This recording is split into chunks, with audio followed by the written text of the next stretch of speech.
मोदी जी के विरोध में अंधे लोग देश की प्रगति और विकास को भी बाधित करते हैं। डबल इंजन की सरकार के काम का जनता में असर है। कार्यकर्ताओं के साथ बैठ के हमने पूरी रणनीति बनाई है। ये तो कुछ स्वार्थी लोगों का गठबंधन है। भारतीय जनता पार्टी तैयार है, कार्यकर्ता तैयार है। भारी बहुमत से बुधनी का चुनाव भी हम जीतेंगे। भारतीय जनता पार्टी तैयार है, कार्यकर्ता तैयार है।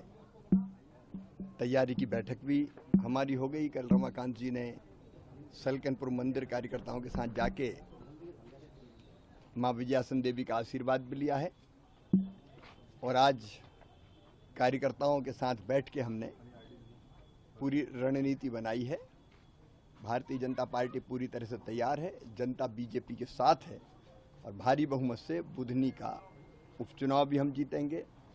और केवल बुधनी नहीं, विजयपुर भी हमारे योग्य प्रत्याशी मंत्री श्री रामनिवास रावत वो भी भारी बहुमत से चुनाव जीतेंगे। डबल इंजन की सरकार के काम का जनता में असर है।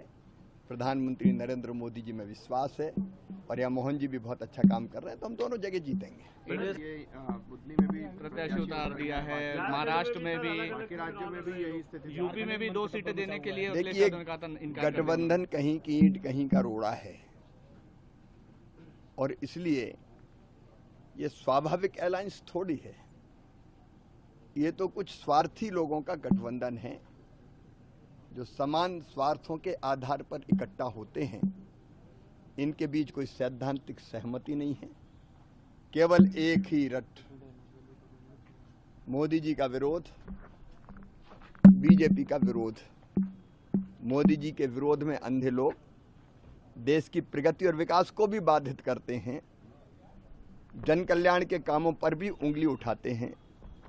शहीदों की शहादत पर भी सवाल उठाते हैं। ये लोग देश के विकास के लिए नहीं है, जनता के कल्याण के लिए नहीं है, लेकिन अंतर विरोधों से जूझ रहे लोग कहां स्वाभाविक रूप से इकट्ठे हो सकते हैं। भारतीय जनता पार्टी और मोदी जी के नेतृत्व में एनडीए सुविचारित गठबंधन है जो वैभवशाली, गौरवशाली, संपन्न, समृद्ध भारत के निर्माण के लिए काम कर रहा है। इसलिए झारखंड में हमारे गठबंधन के साथियों के साथ सीट शेयरिंग का काम भी हमने पूरा कर लिया। हम आजसू के साथ, जदयू के साथ, लोक जनशक्ति पार्टी के साथ मिलकर लड़ रहे हैं। सीटों का बंटवारा भी हो गया और अभी मैं झारखंड ही जा रहा हूं चुनावी तैयारियों के लिए। तो जिन लोगों में ना तो वैचारिक समानता है ना जनता का हित, वो तो ऐसे ही लड़ते फिरते रहेंगे। और क्या सर, जम्मू कश्मीर में एक टेरर अटैक हुआ है, एमपी के भी एक दुर्भाग्यपूर्ण है।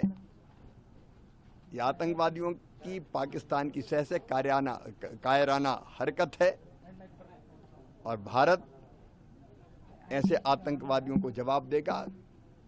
अभी भी कुचला है और ऐसे आतंकवादी किसी भी कीमत पर छोड़े नहीं जाएंगे। कठोरतम कार्रवाई होगी।